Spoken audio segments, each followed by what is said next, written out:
Hi everyone, my name is Akriti Pandey. I am an associate with Idea STEM, and today I will be talking about the bell curve. And hopefully by the end of this talk, you will see it a little differently. So there's a classroom I visited once. Maybe you have seen one like it. The students had just received their test scores back, and the teacher had posted a graph on the board, a smooth, familiar arc, the bell curve. At the top end were the so-called gifted students, and this is an air quote, a small group who scored exceptionally well. They were praised, invited to join enrichment programs, told they were going places. Their faces lit up with pride, or sometimes with pressure. In the middle, the average group, students whose names teachers couldn't quite remember, but who didn't raise red flags. They were told to keep doing what they're doing, a polite way of saying, you're fine, but not special. And then there was the bottom slice, the students who struggled for reasons the curve couldn't capture. Language learners, neurodivergent kids, students dealing with trauma, poverty, care work, or racism at home or at school. The curve told them, in a subtle but a long-lasting way, that they were behind, that their value was lower, that their potential was limited, that they were a problem to be fixed or worse, forgotten. So the bell curve is a statistical model.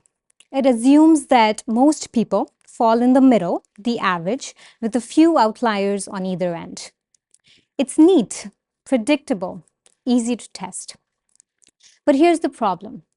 It's a mathematical simplification of human complexity, and we have treated it like a truth. In schools, it decides who gets remedial help and who gets enrichment. In hiring, it shapes algorithms that decide who's a fit. In academia, it upholds elitism disguised as objectivity. And in policy, it has quietly shaped who is considered worth investing in. The truth? Real people don't fit cleanly into curves, and forcing them into one doesn't make life fair. It just makes life smaller. So here are some problems with the bell curve. First, it defines normal in a narrow way. If you think differently, you're a deviation. Neurodivergent people, disabled folks, and those from non-dominant cultures are penalized for not fitting the curve. Your different becomes a flaw, not a strength. Second, it reinforces inequity. IQ tests that are built on the same bell curve logic have been used to justify racial segregation, immigration restrictions, and even forced sterilizations. And this is not ancient history. My grandparents were alive when these policies were in effect.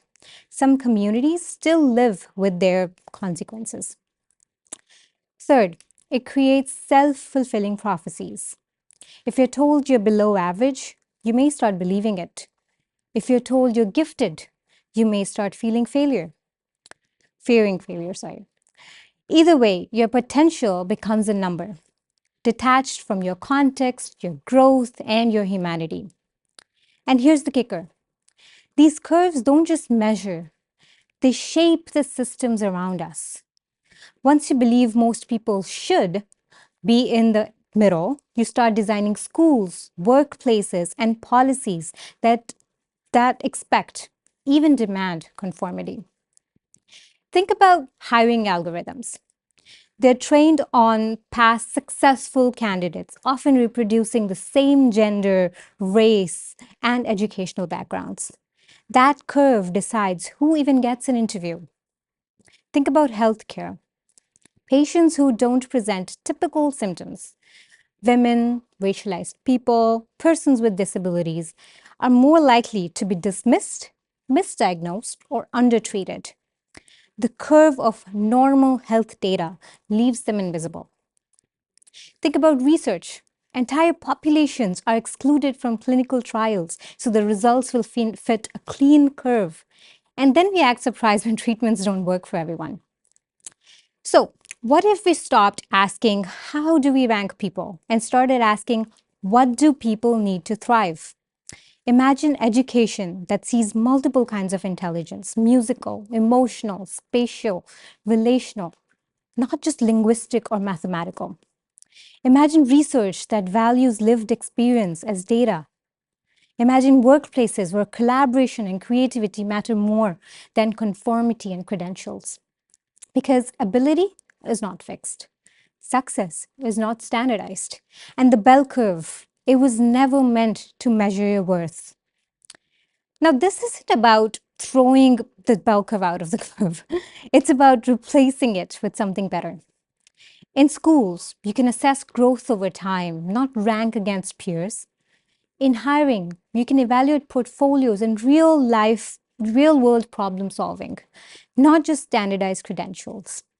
In research, include the full spectrum of human experience in your samples, not just the easy to measure cases. These are not radical acts, these are acts of repair. So here's what I'm asking. Educators, stop grading on a curve.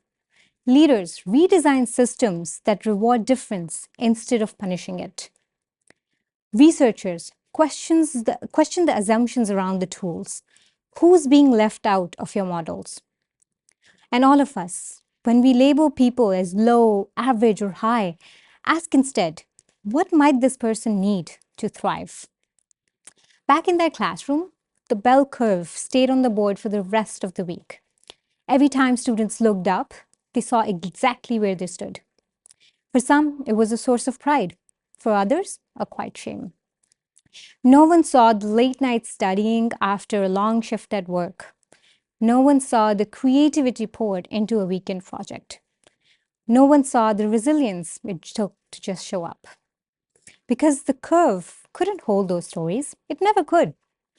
So maybe the real measure we need isn't one that flattens us into points on a line, but one that captures the full, messy, brilliant spectrum of what it is to be a human. Let's stop curving our expectations and start widening the horizon. Thank you.